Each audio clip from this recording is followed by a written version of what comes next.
Well, I think the business that I have, or the industry that I'm in, there's always a challenge to, like there's always, every day there's opportunities and there's calls to take your standards and lower them because the nature of the music industry.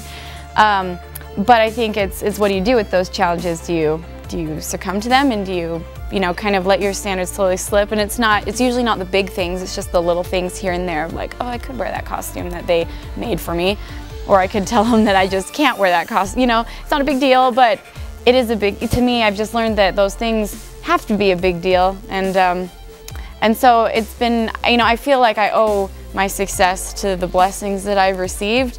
And so, yeah, it's very important for me to always keep that first in my mind and make sure I have people around me that are uplifting and that are willing to support that, whether they're LDS or not. The people I have on my crew, as long as they understand this is where I stand.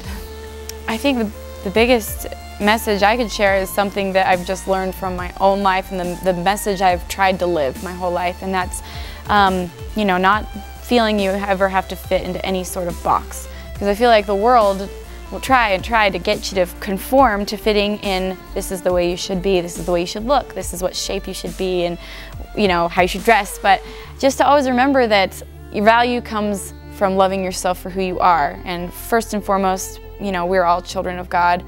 And then it's up for us to define who we are. And we're all so different, and that's the beauty of life, is that people are different and everybody has unique talents and gifts. And when we're not afraid to step outside the box, and whatever box it might be, and be ourselves. I mean, for a long time, I think that's why I developed an eating disorder, is I was trying to fit into a box so hard that I wasn't good enough being myself, and I felt like I had to change.